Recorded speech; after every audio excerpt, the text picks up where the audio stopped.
Hello and welcome back to the part 3 of the weldability of nickel based alloy lecture series.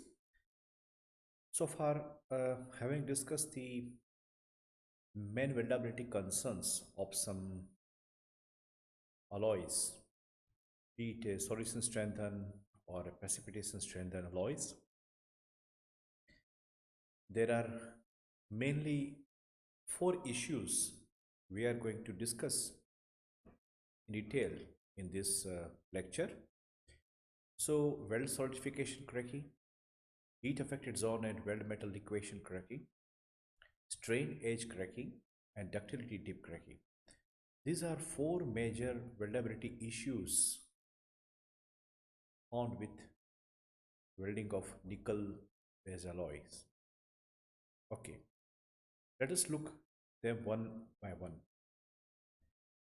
Before we look into the issue, let us understand some metallurgical related defects.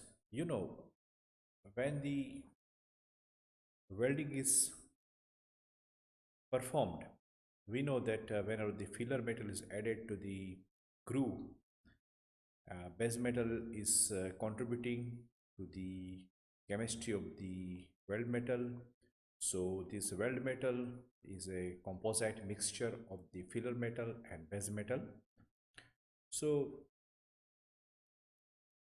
nickel has particular, it's not as fluid as steel. It's not as fluid as steel or stainless steel. It is rather sluggish. So weld depollution may end up with some problems like fusion related problems in a fusion zone, in a partially melted zone, or in a heat affected zone. Here in this figure, you will see a unmixed zone. The unmixed zone is a zone where the filler metal has failed to fuse with the base metal. It is because of this sluggish behavior of the nickel base. It is a characteristics of this nickel metal. Less fluidity.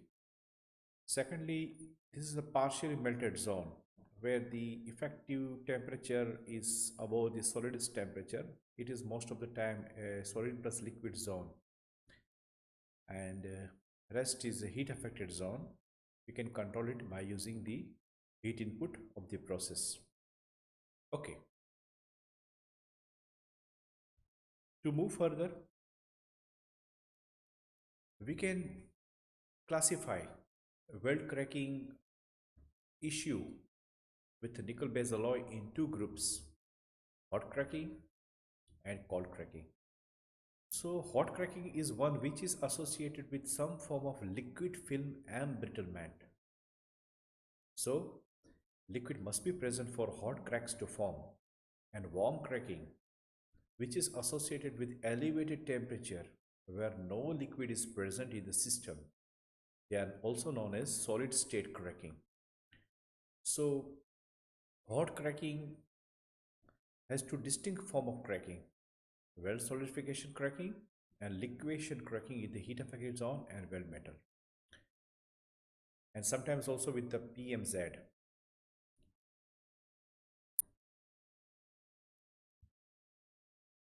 Warm cracking refers to two distinct forms of cracking: ductility deep cracking and strain edge cracking. So overall we have two categories: hot cracking and warm cracking.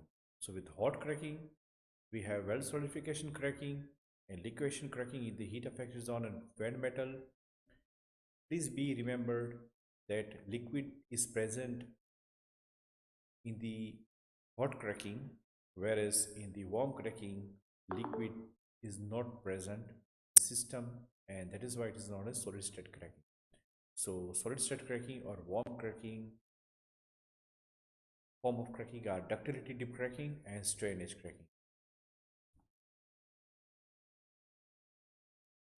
In solid state cracking, it means the elevate cracks that form at elevated temperature below the solidus temperature, that are most of the found in fusion zone and heat affected zone. Such defects are not associated with the liquid phase worm cracking and are typically related to microstructural phase transformation or other physical phenomena that cause embrittlement of the structure. We will see this in our subsequent slides. Okay, so this is a very important schematic to understand the effect, brittle temperature range and ductile temperature range. We knew it that when the weld is in progress, when you would see on the top part a welding is in action, right? You see a heat source is moving, so you see a ripple shaped weld pool is forming and it is in progress from right to left. This is the welding direction, right? And below schematic is highlighting on certain zones where the hot cracking and cold cracking can be a possibility, right? And here it is a ductility versus temperature graph. So how you could correlate it? So you would see a purple color zone which is a ductile temperature range. So you will see here there is a drop in the ductility, and because it is taking place most of the time at half or quarter, 0.4, 0.7 to 0.5 times the temperature of solid. So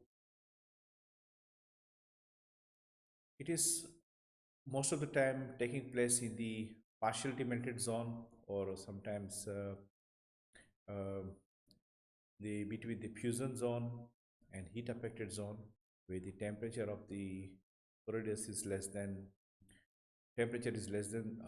solidus temperature, effective solidus temperature. And here the pink color shape is a just immediate zone next to the weld pool, right? It is the most hot weld pool in the schematic. When we consider it, the welding direction, it is the top, it is the most hot weld pool. So very immediate to it, very next to it, there is a possibility of solidification and liquefaction cracking, because under the restraint condition, when the weld undergoes solidification, the crack forms. So it is the ductility drops severely. It is taking place between TL and TS. It is between the temperature liquidus, temperature solidus. In between this zone, brittle temperature range is there, and you see there is a sharp decrease in the ductility. So as a result of the ductility, the crack forms. So that is why in previous slides or in previous part of the lecture, I had mentioned you that the narrower is the TL and TS band, lesser are the problem. Widest is the zone, more are the problem. So the solidification temperature range, STR, is very important concern for the welding of nickel base alloy, particularly solidification liquefaction cracking issue. So that is why most of the time the selection of filler metal and the welding processes parameters are controlled, so we get the narrower temperature range. Okay, next, this is schematics from the very popular book of Jesse Lippard and Jesse Clark. Oh, sorry, this is actually a paper, research paper, uh, except from the excerpts from the research paper, and you will see these are the uh, grain boundaries, right? This is a solidification grain boundaries.